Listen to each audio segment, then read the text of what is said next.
हाँ बस।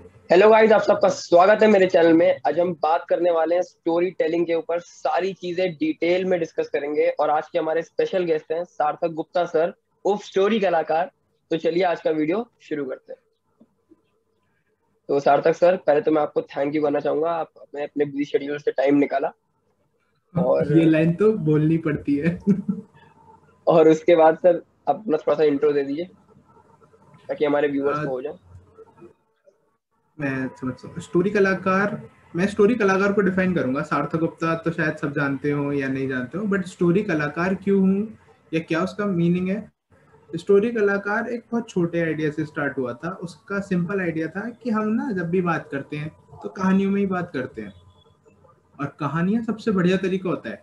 आप जितनी मूवीज देखते हैं वो सब कहानियां हैं, एंटरटेनमेंट के साथ मैसेज। चाहे three idiots super hit movie, Dangal, इस टाइप की मूवीज। तो मेरा स्टोरी कलाकार से मकसद यही था कि स्टोरीज के थ्रू पर्पसफुल स्टोरीज बनाना और हमारे यूथ पर टारगेट करना, यूथ को एनलाइटन करना, क्योंकि मैं पार्ट ऑफ यूथ हूँ। तो यूथ को कनेक्ट करूँ। और इसमें मैं एक बहुत स्पेशल कोट है वो फॉलो करता हूँ। वो स्वामी विवेकानंद का है कोट। शायद मैं थोड़ा सा गलत याद है मुझे, बट उसका आइडिया मुझे प्रॉपर याद है कि एक जो कंट्री होती है वो उसके यूथ से डिफाइंड होती है कि उसका यूथ कैसा है। तो मैं कोशिश करता हूँ कि अगर मेरे वर्क एफर्ट से थोड़ा सा भी मैं खुद यूथ का पार्ट होकर सुधरता हूँ, और कोई और मेरे देख के थोड़ा सा सोचे कि हाँ यार ये सही है ये गलत है, तो that is a victory for me. That is all the idea of story कलाकार। बहुत ही बढ़िया सर, आपका ये इनिशिएटिव बहुतों के लिए हेल्पफुल है, स्पेशली मेरे लिए भी काफी ज्यादा हेल्पफुल है, टू बी ऑनेस्ट। तो अब जो मेरा अगला सवाल है सर वो ये है कि जब आप कॉलेज में एंट्री कर रहे थे, मतलब मींस फर्स्ट ईयर, तो आपके हाँ, अंदर क्या ऐसा कुछ था कि हाँ ये चीजें तो मुझे करनी ही करनी है कॉलेज में, भले मैंने अब तक 12th तक में नहीं करी हो, लेकिन कॉलेज में करनी है। उत्कर्ष, कॉलेज के मैं अपना आइडिया बताऊं। कॉलेज में जैसे सब पहुंचते हैं ना कि क्या होगा कॉलेज में। एक, मैं यूपी के बहुत छोटी सी सिटी से हूँ, बुलंदशहर। ठीक है, शायद मैप में ढूंढेगा तो मिलेगी भी नहीं, बट एक आइडिया लेकर आया था कि अब गाजियाबाद जैसी सिटी में जा रहा हूँ। डरा हुआ था, बट ये भी एक माइंडसेट लेकर आया था कि अब तक मैं 12th तक जो भी कुछ नहीं अचीव कर पाया वो मुझे यहाँ करना है। और उसमें एक अचीवमेंट या एक मेरा टारगेट सिंपल ये था कि मैं अपना कॉलेज में एक नाम बनाऊंगा अपने काम से। क्योंकि कॉलेज में नाम बनाने के बहुत सारे तरीके थे।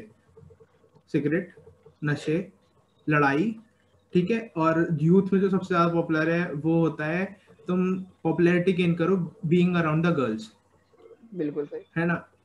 सिंपल क्लियर फंडा था, नाम बनाएंगे तो काम से बनाएंगे वरना बेकार है। तो ये माइंडसेट लेकर मैं कॉलेज में ही घुसा था। तो मुझे ऐसा लगता है आपने ऐसा कर लिया काफी हद तक।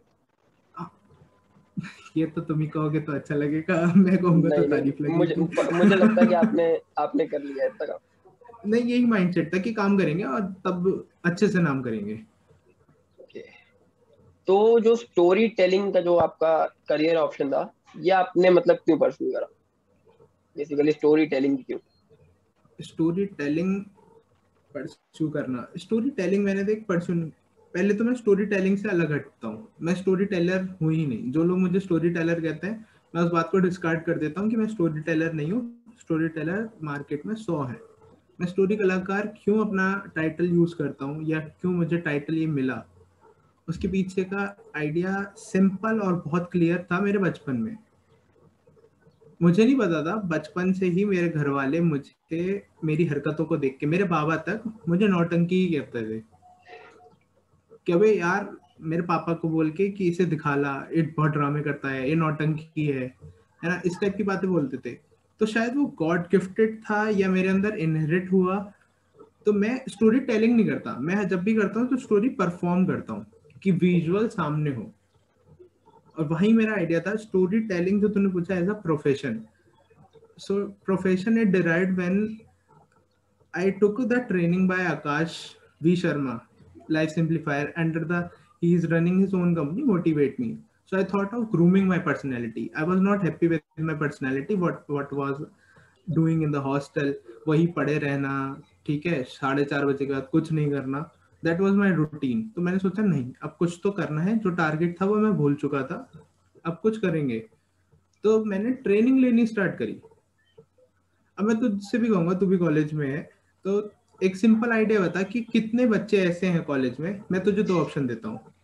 एक ऑप्शन तेरे पास है कि मैं तुझे आईफोन दिलाऊं, ठीक है लेटेस्ट जो चल रहा है, ठीक है, ठीक है ठीक स्माइल है। है।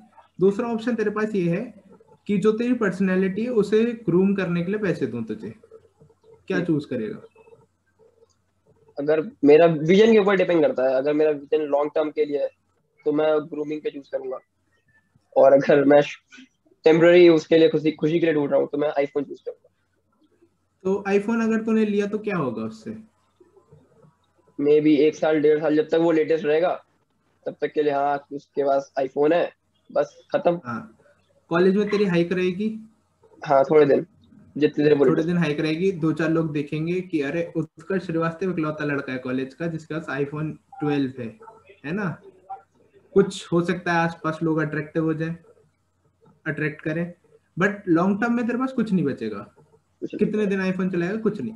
तो मैंने यही चूज किया। मेरे पास भी ऑप्शन था 50,000 का फोन उठाने का, ठीक है, मैं सैमसंग का आईफोन ये सब उठा सकता था, बट मैंने चूज किया कि मैं ट्रेनिंग करूंगा, अपने ऊपर इन्वेस्ट करूंगा और उसको लॉन्ग टर्म लेकर जाऊंगा। तो मेरे को आईफोन, कितने भी आईफोन खरीद सकता हूँ फिर मैं। यहाँ आइडिया लाई करता है कि उस ट्रेनिंग के थ्रू उस अपने टारगेट पे रखना, टारगेट को दोबारा से देखना और ट्रेनिंग में डलना। आकाश सर के साथ, मोटिवेट मी वाले जो सर है मेरे, into English speaking, communication and grooming out, मतलब ओवरऑल पर्सनैलिटी डेवलप करना।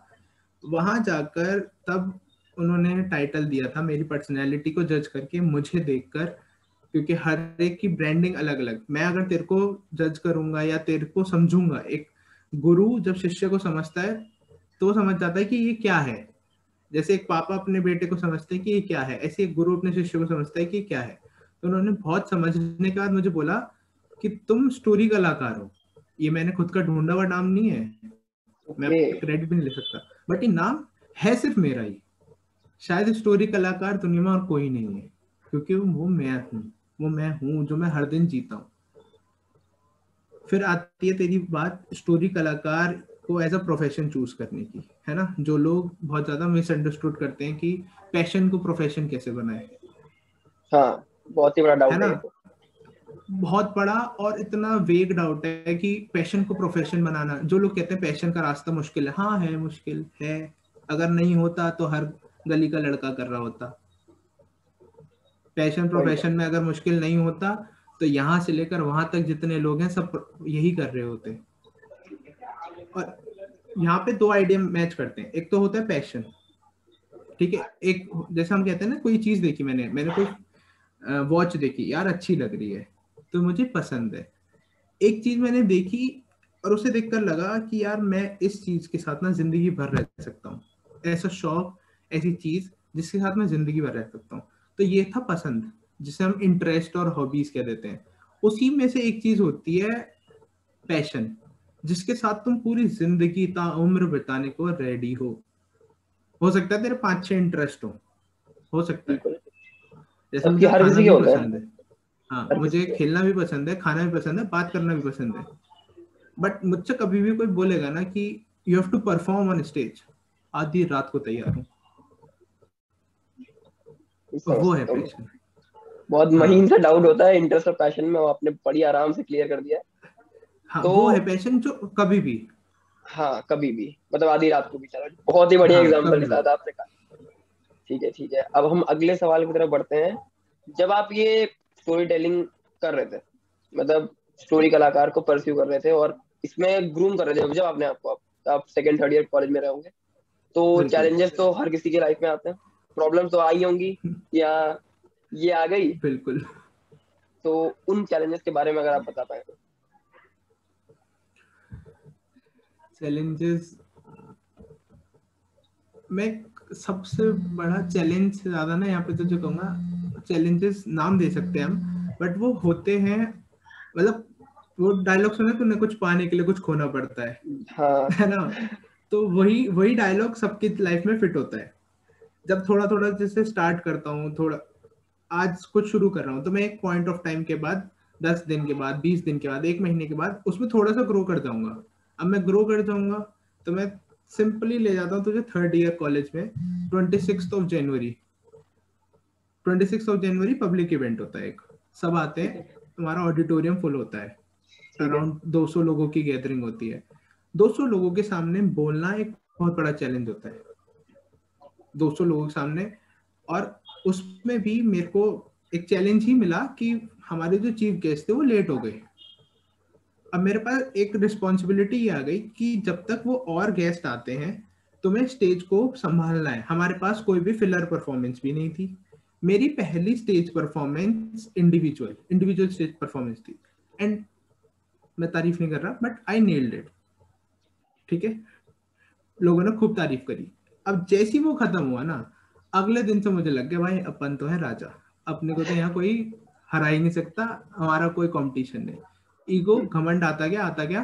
फिर मैंने नहीं समझा किसी को कुछ भी, ना मैंने दोस्तों को कुछ समझा, ना मैंने अपने गुरु को कुछ समझा, जो मुझे 9 महीने तक लगातार ट्रेनिंग करवा के यहाँ तक लाए थे कि मैं बोल पाऊँ। मैंने उन्हें कुछ नहीं समझा, मैंने अपने दोस्तों को कुछ नहीं समझा, सबको इग्नोर करना शुरू कर दिया। और वो मेरा सबसे बड़ा डिफिकल्टी थी। वहां पर मैंने जैसी वो ईगो आया, ये सब कुछ चला गया मेरे से।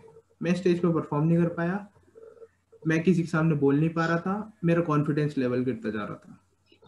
और ऐसी चैलेंजेस, ईगो मेरा सबसे बड़ा चैलेंज है। और सबकी लाइफ में मैं समझता हूँ ईगो किसी ने जैसी कुछ अचीव करेगा तुरंत ईगो आ जाता है, और उसको ओवरकम करना ही सबसे बड़ा चैलेंज हो जाता है।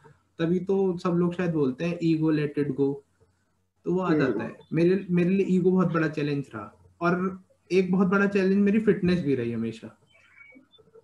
मैं थोड़ा सा मोटा हूँ। कोई नहीं सर, आपकी आवाज में दम है, आपकी आवाज हिल रही है, ऐसा कह सकते हैं। तो उस पे भी काम करा, और वो चैलेंज हमेशा रहा भी है। बट हाँ, मैं ट्राई किया, मैंने बॉडी शेप को चेंज करने की कोशिश करी। और सर चैलेंजेस की बात तो हो गई है, अब मैं चाहता हूँ कि जो आपके फ्रेंड्स, आपके जो सपोर्टर्स थे, अगर आप उनको उनके बारे में थोड़ा बताना चाहें, मतलब जो आपके फ्रेंड्स होंगे, रिलेटिव्स होंगे, या जो भी आपके बुरे टाइम में सपोर्ट करा, उनके बारे में थोड़ा बता पाए। Who always had my back were my friends in the college, were my juniors, including you.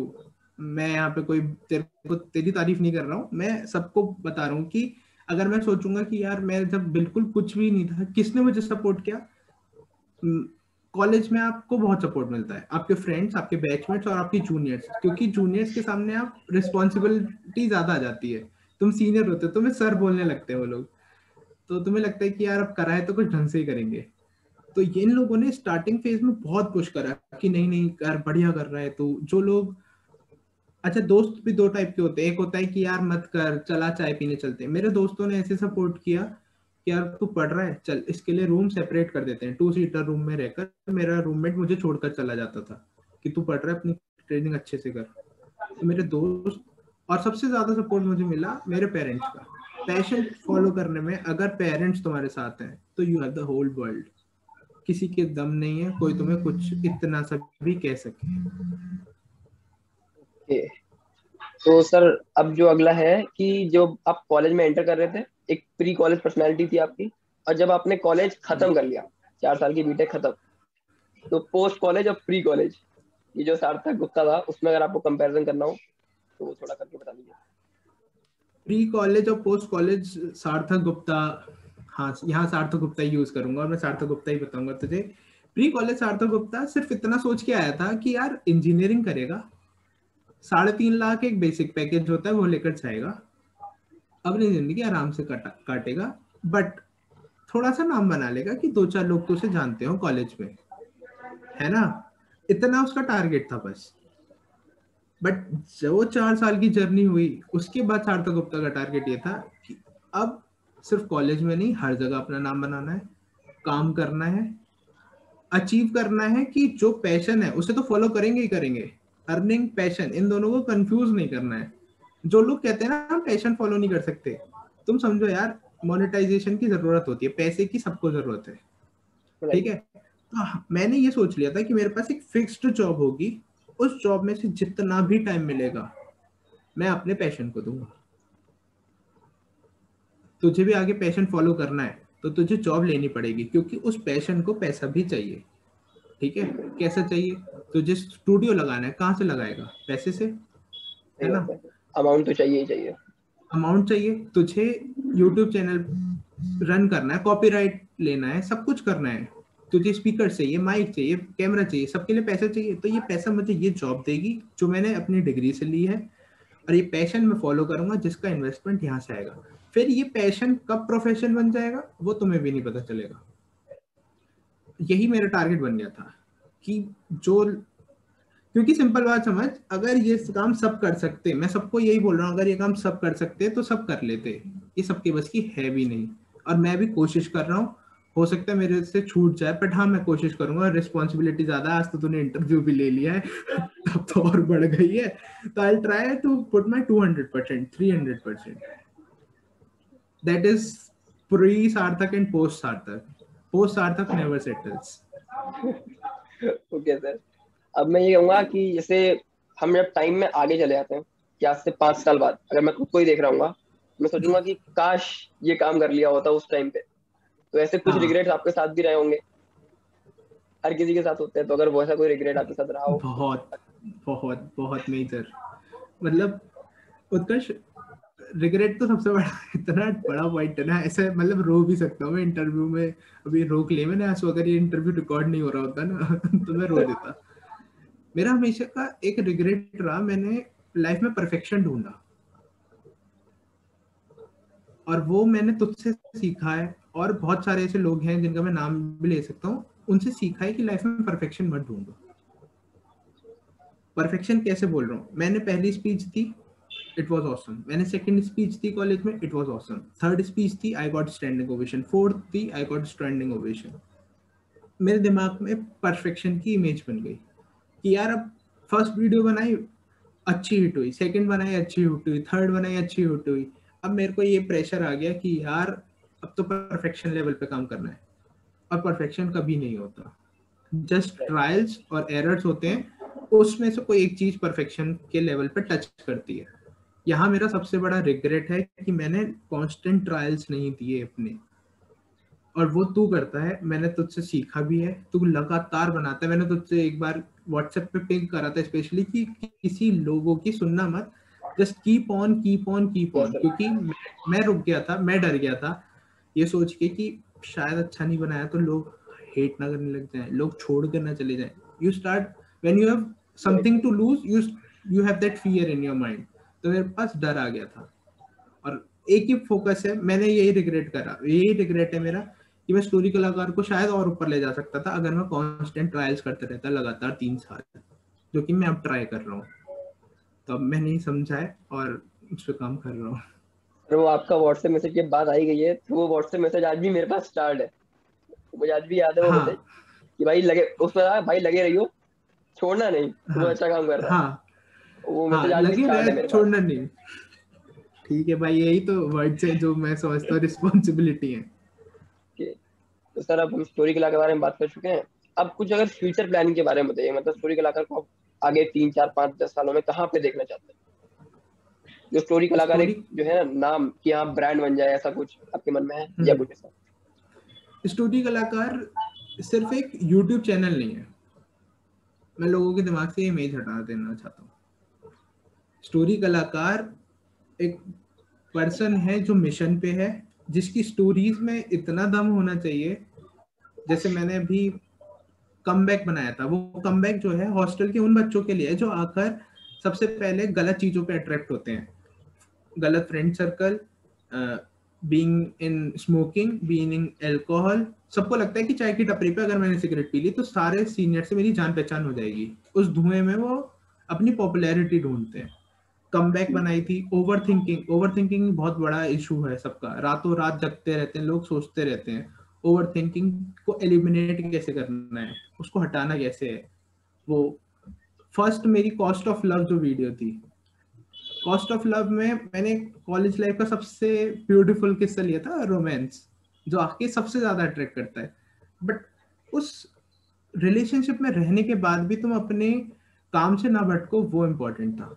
तो कॉस्ट ऑफ लव तो बहुत, तो मैं यही चाहता हूँ कि ये जो छोटी छोटी स्टोरीज आज मैं बना रहा हूँ, ये कल को एक आर्ट फॉर्म में डेवलप हो जाए सबके दिमाग में। पर्पस, स्टोरीज के थ्रू मैसेज बहुत स्ट्रांग होना चाहिए, और स्टोरी कलाकार एक ऐसा प्लेटफॉर्म होना चाहिए जहां लोग आकर स्टोरी की वैल्यू समझें कि क्या उनकी प्रोफेशनल वैल्यू भी है, स्टोरीज की प्रोफेशनल वैल्यू भी है, क्या उसका प्रोफेशनल एंगल है, how you can be better than other. Story कलाकार एक एजुकेशनल प्लेटफॉर्म हो जाएगा। मैं सिंपल ये नहीं कहूंगा एडटेक हो जाएगा, नहीं नहीं नहीं, मुझे I hate edtech and I hate ज्ञान दें ना, ठीक है। एक प्रैक्टिकल प्लेटफॉर्म जहां करो तो मजा आए, देखो तो मजा आए, और जाओ तो इम्पैक्ट जाए, बोले तू बोले तो मैसेज जाए, इम्पैक्ट जाए कि हाँ इस बंदे में तो दम है। कहाँ से है? स्टोरी कलाकार। कौन है? स्टोरी कलाकार। तो स्टोरीज को सबके अंदर डाल देना जिससे वो एक आर्ट फॉर्म बन जाए, एंटरटेनमेंट सिर्फ एंटरटेनमेंट ना रहे, वो है मेरा आगे का टारगेट। एक प्रॉपर मैसेज जाए स्टोरी से, मतलब एंटरटेनमेंट से हटके एक मोरल। हाँ, हाँ मॉरल जाए, एंटरटेनमेंट तो रहे यार, एंटरटेनमेंट खूब रहे, बट मॉरल क्लियर होना चाहिए। और स्टोरीज एक आर्ट फॉर्म है, स्टोरी टेलिंग एक आर्ट फॉर्म है। स्टोरी टेलिंग को कोई ऐसे ना देखे हाँ चल कहानी तो सुनाता है, नहीं नहीं सर, ये आसान यूट्यूब काम पे नहीं है। है ना, चल कहानी तो सुनाता है। तो ये लोगों का माइंडसेट बदल जाए कि कहानियां सुनाना आसान काम नहीं है, और कहानी क्या है कैसी है वो मजेदार बात होगी। सर अब कुछ ऐसे आपके लाइफ चेंजिंग मोमेंट्स जो आपको हमेशा याद रहेंगे, या ये नहीं हुआ होता तो शायद कुछ नहीं होता, या ये नहीं होता तो कुछ और अच्छा नहीं होगा, ऐसा करके। उत्कर्ष, दो लाइफ चेंजिंग मोमेंट्स हैं मेरे। दो लाइफ चेंजिंग मोमेंट्स भी, मोमेंट्स नहीं कहूंगा मैं, बट ऐसे इंसिडेंट्स हैं। क्योंकि जब आप एक लेवल पे पहुंच जाते हो, थोड़ा सा समझ में आने लगता है कि यार हाँ ये ऐसे है, थोड़ा सा माइंड ग्रो कर जाता है ना, तो तुम अपने आप को टैकल करना भी जानते हो। अब तू भी एक लेवल पे आ गया है तो तू कहेगा कि यार कुछ बुरा हुआ है, ठीक है संभाल लूंगा, आगे ऐसा हो जाएगा तो मैं I will manage it, I will handle it. But जब तुम उस फेज में चल रहे होते हैं ना, अपने आप को सिखा रहे होते, समझा रहे होते हो, अब बड़ा चैलेंज आएगा, तब मेरे को वो लाइफ चेंजिंग मोमेंट लगेगा। बट उससे पहले क्या हुआ कि जब मैं बिल्कुल बेकार हो चुका था, बिल्कुल मतलब सबसे नाकारा बच्चों में आता हूँ, ना पढ़ाई में ना कुछ, तब मैंने लाइफ में एक डिसीजन लिया कि नहीं अब तो करना है। अब मेरे पास सिर्फ दो ऑप्शन है, डू और डाई। तो रात के 8 साढ़े 8 बजे मैंने अप्रोच किया था कि I have to train myself, I will give my 100%। और मैं वहां से एक कोट लेकर आता हूँ तेरे लिए भी और सबके लिए, जो मेरे को हमेशा सिखाया गया है। 300 मूवी का कोट है वो, बट मेरे को सर ने समझाया था कि sweat more in training and bleed less in battle ground. तो मैंने ये सोचा कि अपने आप को ट्रेन इतना कर लेंगे कि बाहर की दुनिया अगर मारेगी भी ना तो कम लगेगी। उतना इम्पैक्ट तो वो नहीं होगा। मेरे, है ना, तो मेरे डिसीजन मेकिंग पहला था जिसने मेरी लाइफ चेंज करी। मैंने बहुत डिफिकल्ट था वो डिसीजन। मेरे पास ऑप्शन था 50,000 की गड्डी से जा बेटा जा फोन लिया, और उसी का ऑप्शन था कि जा अपने पे इन्वेस्ट कर, ट्रेनिंग कर। तो मैंने वो डिफिकल्ट डिसीजन लिया and it paid me of. Second decision जो लाइफ चेंजिंग मोमेंट, अच्छा एक बात, अगर तू रिलेशनशिप में एक लड़की छू तो हमेशा चाहता हो, हमेशा तेरी क्रश है 4-5 साल से, और मैं कहूँ कि उत्कर्ष आज के बाद इससे बात नहीं करनी, तेरे पास दो ऑप्शन है, या तो तू अपनी यूट्यूब पैशन वगैरह सब छोड़ दे, ठीक है, या इससे बात कर ले। तेरे पास, तो तू कहेगा कि मैं तो यूट्यूब परस्यू करूंगा, ये मेरी लाइफ है, मेरा ड्रीम है, मैं अपना ड्रीम कैसे छोड़ दूं, है ना। अब मेरी ठीक है, वो भी मेरी लव लाइफ है, बट उसे मैं एक बार को शायद सेक्रीफाइस कर सकता हूँ, मे बी कोई और हो, ये सोच लेगा तू। तो एक ऐसा मोमेंट आया था जब मैं फेमस होने लगा था हल्का हल्का, पॉपुलैरिटी हर्ट्स, जैसी कुछ मिलता है तो तुम हो जाते हो पागल, तुम्हें आ जाते हैं पर, और तुम उड़ने लग जाते हो। और हम उड़ने लगे थे, हर लड़की हर लड़का सब पूछ रहे थे कि यार ठीक है, जानने लगे थे अपने आप ही, ठीक है, रुक के हाथ भी मिलाने लगे थे, इतना भी हुआ, टीचर्स ने भी हाथ मिलाया कि ग्रेट वर्क। अब भाई पर तो आएंगे। तब मेरे जो ट्रेनिंग का ड्यूरेशन था, ट्रेनिंग ड्यूरेशन में मुझे ये बोला गया कि अब अगर तुम्हें ट्रेनिंग करनी है तो you have to sacrifice the most lovable thing. And I was in a pre stage of relationship, बहुत initial phase, first second third month, और वो बहुत डिफिकल्ट होता है छोड़ना। मुझसे बोला गया कि you will not talk to your girlfriend until and unless तुम इस ट्रेनिंग को सीरियसली करोगे। अब सोच, मैं उस रात ऐसे रोया था जैसे मेरी विदाई हो, और ये बताते बताते मैंने कहा मैं 1 महीने तक बात नहीं करूंगा, मुझसे मना कर दिया है। तो और किसको क्या बताऊं कि ऐसे कौन सी ट्रेनिंग हो रही है तेरी जो तू बात ही नहीं कर सकता। मैंने कहा नहीं मैं बात नहीं कर सकता, मैं छोड़ रहा हूँ। तो ये चेंजिंग मोमेंट रहे जिसने सेक्रीफाइस करना सिखाया सबसे प्यारी चीजों के साथ, और एक डिसीजन मेकिंग, क्योंकि हम डिसीजन बनाने में डरते हैं हमेशा। कर दो यार, कर दो। I will say to everyone who is watching, who will watch it first year, second year, third year, fourth year और पास आउट्स, कर दो यार जो आ रहा है। देखेंगे ना फिर क्या होगा। अपने मन की तो करी, गिरेंगे तो अपनी मन की करके तो गिरेंगे कम से कम। रिग्रेट तो नहीं होगा कि करा नहीं, मेरी तरह वाला। ये है सिंपल फंडा। और जो सही लोग है। सोचते हैं कि यार इसको ही पैशन बना देंगे, पैशन बनेगा प्रोफेशन बनेगा जब जब आप इसको बैलेंस करोगे। सर अभी आप लोग साथ हैं? हाँ बिल्कुल साथ है। उसने वही तो टेस्ट ऑफ टाइम था कि उसने मुझे टाइम दिया कि तू कर, आई ट्रस्ट यू। वही कंपेटेबिलिटी चेक था। सर ने ये भी बोला कि अगर वो सच्चा पर्सन है तुम्हारी लाइफ का तो वो रुकेगा, वो तुम्हें छोड़ के नहीं जाएगा। 1 महीने की तो बात है, लेट्स सी। तो और टाइम भी होली का, तो ये भी कहा था हैप्पी होली भी विश नहीं करना है। Oh my God. तो सोच, सबको पूरी दुनिया को हैप्पी होली विश करा तुमने, सब जगह फोटोज है, बट हैप्पी होली वहां विश नहीं करा। तो वहां सेक्रीफाइस करना सीखा। और वो सेक्रीफाइस उसने भी समझा, मैंने भी समझा, and it paid of. It paid of नहीं, बहुत ब्यूटीफुल हुआ उसके बाद, और स्ट्रांग हुए। हाँ साथ है। बस मैं आई होप। नाम भी ले। हाँ ले लीजिए, कोई दिक्कत नहीं है। नहीं नहीं, मेरे लिए तो कोई दिक्कत नहीं है। अच्छा समझ सकता हूँ, ओके ओके। आई होप आपका रिलेशनशिप अच्छा चले और काफी लंबा चले। Thank you. शादी में बुलाऊंगा। अब सर अगला, सबसे बड़ा रोग क्या कहेंगे लोग?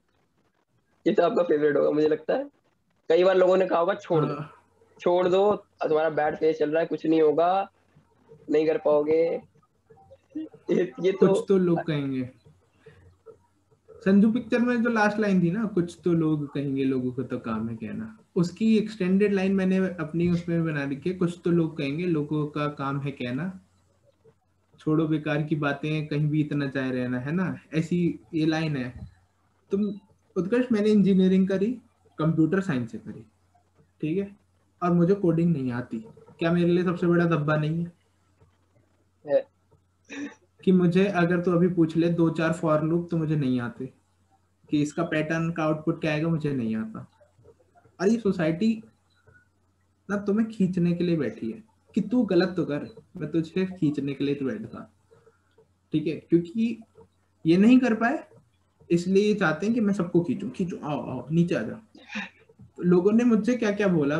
लोगों ने बोला कि इसने अपने मम्मी पापा के पैसे बर्बाद कर दिए, ठीक है, इसने कुछ नहीं करा। मैं जब बीटेक करके एक जॉब ली, मैंने बायजूस में जॉब ली, तो सबने पहला क्वेश्चन ये डाला कि तूने एक नॉन टेक्निकल जॉब क्यों ली कंप्यूटर साइंस से बीटेक करने के बाद, 10 लाख रुपए बर्बाद कर दिए। दूसरा, जब मैंने उस जॉब को भी छोड़ा और फिर मैंने डिसीजन लिया कि मैं बिजनेस करूंगा, तब तो लोगों ने जीना ही मुश्किल कर दिया। 10 लाख की नौकरी कोई छोड़ता है भला? 10 लाख का पैकेज, ठीक है, 10 लाख की नौकरी कोई छोड़ता भरा? महीने के 80-85 लाख वो 1000 रुपए आ रहे थे, बेकार कर दिया, बोझ बन गया। अब एक बच्चे से ये तक मैंने सुना कि अपने माँ बाप पे बोझ बन गया। रिलेटिव्स, सोसाइटीज यही बोलती हैं।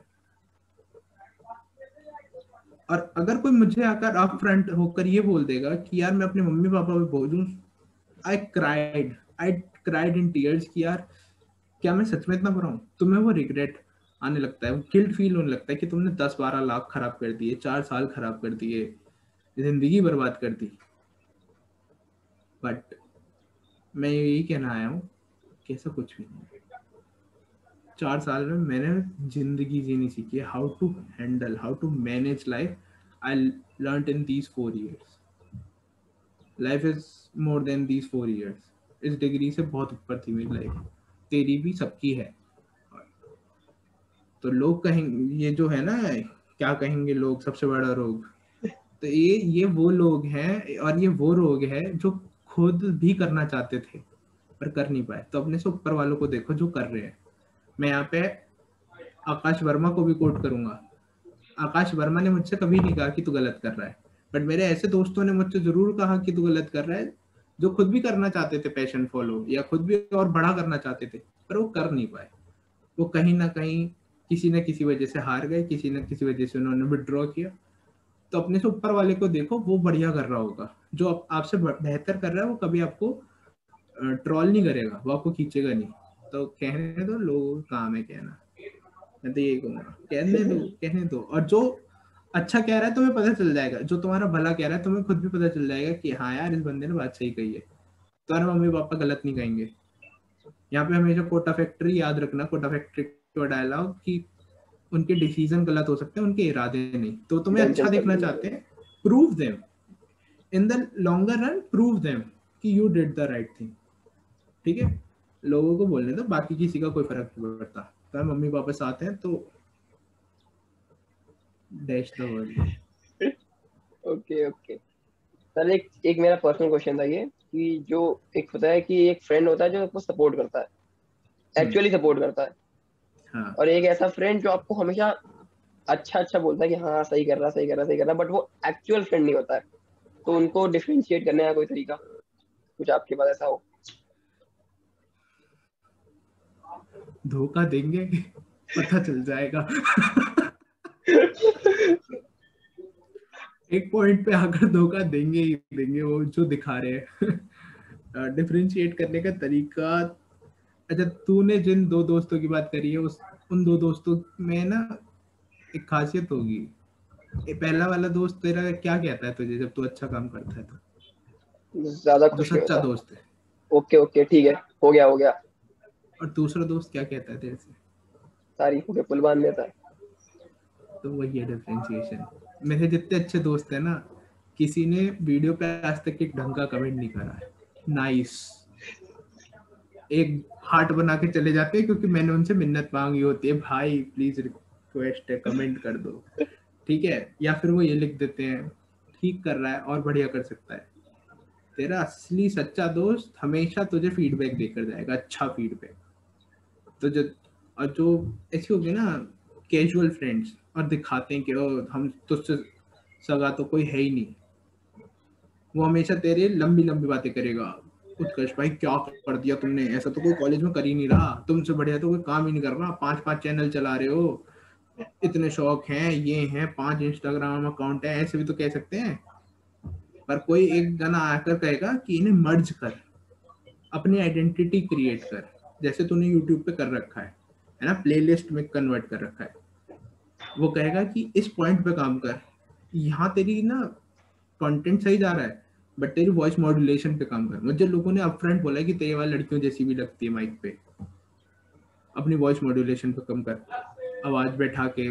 तो वो है असली दोस्त जो तुम्हें आगे पढ़ने में सच में मदद कर रहा है। और एक वो दोस्त है, वाह उत्कर्ष भाई वाह, ये क्या काम कर रहे हो, मोदी जी की जगह तुम्हें होना चाहिए था प्रधानमंत्री। वो कोई दोस्त है जबरदस्ती का? तो मजे ले रहा हो तो समझ में आती है, ऐसे दोस्तों का कोई फायदा नहीं। यही है डिफरेंशिएशन, झूठी तारीफें करते हो।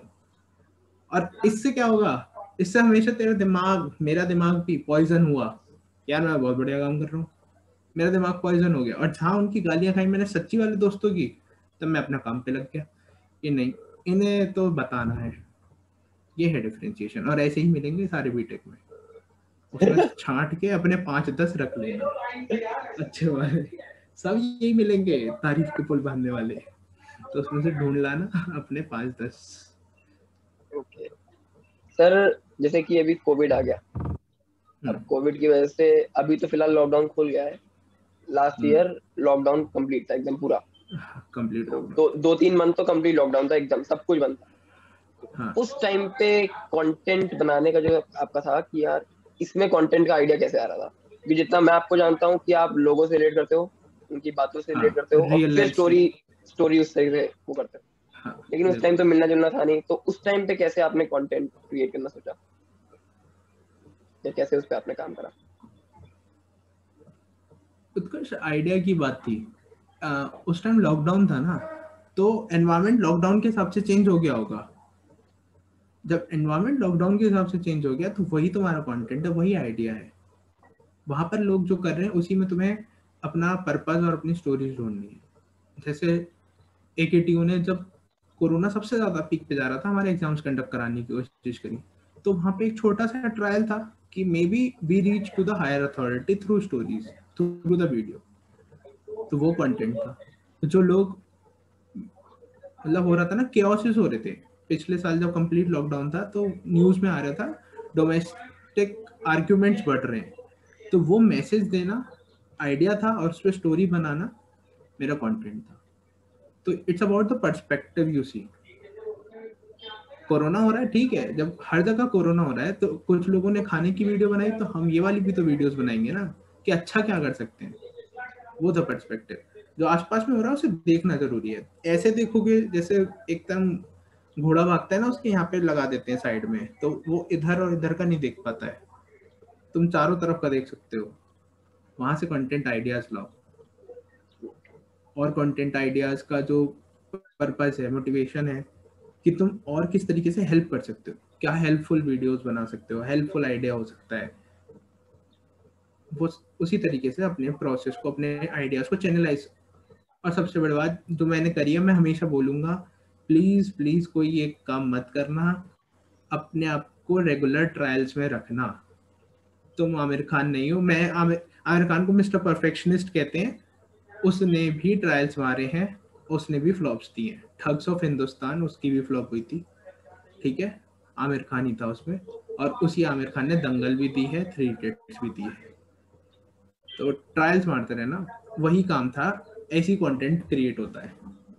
वही चीज है ना कि जितना एक्सप्लोर करोगे उतना ज्यादा अपॉर्चुनिटीज भी हाँ, तुम्हें दिखेगी। एक्सप्लोर करते रहो, मल्टी पर्सपेक्टिव देखो। तुम सीधा देखोगे तो सीधा ही दिखेगा, आसपास इधर उधर क्या हो रहा है, क्यों हो रहा है, इसका पंखा चल रहा है तो क्या इसमें है, क्यों लाइट घूम रही है, भैया सब सब ढूंढो। Go for multi perspective. ठीक है सर, तो काफी ज्यादा देर हम लोगों ने बात कर ली है। अब एक लास्ट क्वेश्चन, इसके बाद हम एंड करेंगे। अगर आपको हाँ। एडवाइस देनी हो एक स्कूल स्टूडेंट को जो 12th में होगा इस साल, अपना करियर चूज कर रहा होगा आगे, पहली चीज। दूसरी चीज, जो फर्स्ट ईयर में जस्ट अभी आया होगा, और जो फोर्थ ईयर पास आउट होगा। तीन कैटेगरी के लोग हैं, 12th pass out, first year और fourth year. 12th pass out और फर्स्ट ईयर तो एक ही कैटेगरी में आ जाएंगे लगभग। हाँ, लगभग लगभग। ये 12th पास आउट में मेरे सीनियर्स भी देखेंगे तो उन्हें से कह रहा हूँ, पार्टी रह गई उनकी बहुत सारी, दे देंगे मुझे। Just kidding. इन तीनों लोगों के लिए पता है, तीनों नहीं, सबके लिए, मैं अपने लिए भी तेरे लिए भी, एक ही चीज है जो कांस्टेंट बेसिस पे करनी है। कि अपने जैसे वो होता है ना, यहाँ पे पुलिस वालों के स्टार्स होते हैं, यहाँ पे आर्मी के बैचेस होते हैं, है ना। तो तुम अपने बैचेस बढ़ाते जाओ, और वो बैचेस हैं स्किल्स। बहुत प्यारा। इतने स्किल्स होने चाहिए, इतने स्किल्स होने चाहिए, और प्रैक्टिकल स्किल्स, कि यू आर समथिंग डिफरेंट। मैं सीएस में हूँ, कोडिंग भी आती है, और मेरे को और 10 चीज आती हैं जो एज अ स्किल आती है मुझे। किसी ने ये नहीं कहा कि सीएस वाले को सिर्फ कोडिंग आनी चाहिए, मैकेनिकल वाले को मशीन ठीक करनी आनी चाहिए, नहीं। हो सकता है उसे डांस भी आता हो, सिंगिंग भी आती हो सकता है वो एक अच्छा पेंटर हो सकता है वो बोलने में इतना बढ़िया हो। अपनी स्किल सेट, और हर स्किल को ऐड करने का एक ही तरीका है, उस पर काम करते जाना। हो सकता है मुझे फोटोग्राफी आती हो, कौन सा स्किल कब काम आएगा, यू नेवर नो। और काम की बात नहीं है, तुम्हारी पर्सनैलिटी बढ़ती जाती है यार। तुम सीएस में जाओगे कॉर्पोरेट में, तो ये नहीं देखते कि अरे हाँ ये अच्छी कोडिंग करता है, बढ़िया लड़का है। नहीं यार, you will be judged. So keep adding those badges of skills in your life. ठीक है, हर टाइप का। कंप्यूटर स्किल्स भी हो सकते हैं, ग्राउंड रियलिटीज भी हो सकती हैं। मैं अगर कहीं ग्राउंड रियलिटी में फंस गया तो फिर मैं कैसे निकलूंगा, ढूंढूंगा ना किसी को। तो खुद को ढूंढो। अब मैं वो काम करना आता हो। फर्स्ट ईयर को भी, और जो 12th पास आउट होते हैं, क्या आकर हवाबाजी तो सब कर लेते हैं। जो स्किल्स करता है ना, और जिसमें दम होता है, जो जो वो होता है ना, क्या कहते हैं उसे, ओरिएंटेशन प्रोग्राम बच्चों का पर्सनल वाला, उसमें किस बच्चे को सबसे ज्यादा हुटिंग देते हो सब लोग? जो कुछ अलग वो करके दिखा देता कुछ है अलग कर तुमने, रहा होगा। है ना? या तो शायरी पढ़ दे, डांस कर दे, सिंगिंग कर दे, है ना, एक्टिंग करके दिखा दे, मिमिक्री कर दे, रैप कुछ कर भी, दे। रैप कर दे, कुछ भी ऐसा जो सबकी बस की नहीं है। वो स्किल्स ही तो है, बस वो कर देते हैं सबको अलग। तो मैं भी इसी पे काम करता रहता हूँ कि क्या ऐड कर लें, क्या और मिल जाए, क्या उन्हें रिफाइन कर लें। ठीक है, तो दिस इज माय आइडिया कि you should be skilled enough, but with a purpose. फिर एक पर्पस आ जाना चाहिए जिस पे हम काम करेंगे। यही है लाइफ टाइम। अरे यार, bottom line is learning never stops. मैं अभी 2 दिन बाद, अगर ये वीडियो, मैं बता देता हूँ, ये वीडियो 6 तारीख को रिकॉर्ड हो रही है, 6 जुलाई को, ठीक है ना? और मैं 7 जुलाई, कल सुबह 6 बजे मैं दोबारा से एक ट्रेनिंग पे जा रहा हूँ जो मेरी फील्ड की है, जो मैं बिजनेस करना चाहता हूँ। मुझे उसका इतना आइडिया नहीं है, तो मैं उसके लिए अपने आप को ट्रेन करने जा रहा हूँ। वो 7 दिन की रिगरस ट्रेनिंग है, फिर से किसी और जगह। तो मैं सोचूं अब यार इतना सब कुछ तो आता है, अब क्या करूंगा? ठीक है, मेरे फादर भी मेरे साथ जा रहे हैं। उन्हें लग रहा है कि उन्हें भी अभी कुछ सीखना बाकी है जो उन्हें नहीं आता उस फील्ड में। He is 52 now. तो 52 साल में क्या जरूरत है? सब कुछ है, सब कुछ। लड़का पढ़ा दिया उन्होंने, घर बना दिया, सब कुछ है, गाड़ी वाड़ी सब है। तो learning never stops is the bottom line for everyone. यहाँ तो 4th ईयर के बाद वाली भी कवर कर दी है मैंने। Yes sir. सर यही अब जो लर्निंग वाली बात है, इस पे मैं भी एक कोट बोलना चाहूंगा। ये सुनील गावस्कर को सब जानते हैं। सुनील हाँ, गावस्कर, उससे एक इंटरव्यू में पूछा गया कि आप अपनी बैटिंग को कैसे इंप्रूव करते हैं, तो उन्होंने सिंपल हाँ। एक लाइन में जवाब दिया था, I am still learning, I am still learning. और फिर वो उन्होंने कहा तो कि मैं इसे बैटिंग में नहीं, अपने लाइफ के हर एक फेज में अप्लाई करके देखता हूँ। वही। सिर्फ वही चीज है। तो सर थैंक यू सर, आपके टाइम के लिए, आपकी बातों के लिए। अरे, अरे एनी टाइम। और आई होप मैंने कुछ वैल्यूएबल डिलीवर करा हो। अभी मैं खुद भी, आई एम स्टिल लर्निंग, तो मैं जितना अब तक खुद सीख पाया हूं, मैंने वो वैल्यू डिलीवर करने की कोशिश करी। जब तुझे लगे कि हाँ थोड़ा सा और ठीक हो गए हैं, ठीक ठाक काम करने, दोबारा ले लेना इंटरव्यू। यार वो तो कितने भी इंटरव्यू ले सकता हूँ मैं। ठीक है, सर तो ओके फिर एक उत्कर्ष, काम दैट करिए, वाज, सर फिर या, आप ही अपील कर दीजिए लाइक और कमेंट के लिए। किसके लिए? लाइक और कमेंट के लिए आप ही अपील कर दो, जिसको जैसा लगे। नहीं, लाइक, हाँ, सारे क्वेश्चंस हमने कवर करे। हम सारे क्वेश्चंस डिस्क्रिप्शन वगैरह में रहेंगे। जिसको जैसी वीडियो लगे, लाइक कमेंट शेयर, शेयर तो करना ही करना है सबके साथ। सारी यूथ तक पहुंचनी चाहिए ये बातें, क्योंकि हमने कोई गलत बात नहीं सिखाई है। हम कोशिश कर रहे हैं, हम कोशिश करते रहेंगे। हम 2 जने हैं, ऐसे बहुत जने हैं, हम करते रहेंगे। तो भाई साहब दबा के लाइक कमेंट और शेयर होना चाहिए। 1 बिलियन पहुंचा दो वीडियो को, और क्या चाहते हैं हम, बस। और कमेंट में कुछ पूछना हो तो पूछ भी लेना, कोई दिक्कत वाली बात हाँ, नहीं है ऐसी। कमेंट में पूछ लेना। मुझसे कनेक्ट करना हो तो स्टोरी कलाकार इंस्टाग्राम पे कनेक्ट कर लेना। उत्कर्ष का हैंडल आपके पास होगा ही जब उसका हम्म। चैनल पे लैंड करोगे। कमेंट में रिप्लाई मैं भी कर दूंगा, एज अ व्यूअर ही कर दूंगा। स्टोरी कलाकार से रिप्लाई मिल जाएगा सबको, कुछ होगा तो। विद दैट ठीक है, थिंग, यहाँ पे आई एंड करते टेक, हैं इंटरव्यू को। थैंक यू उत्कर्ष यार, thank you for calling me, जिससे लोग और अच्छे ऑडियंस के पास पहुंचे जो जहां तक मैं रीच आउट नहीं कर पा रहा हूँ। Thank you so much having me on board. Thank you sir, आपको आपके आने के लिए भी thank you it's my sir. Pleasure. Thank you sir.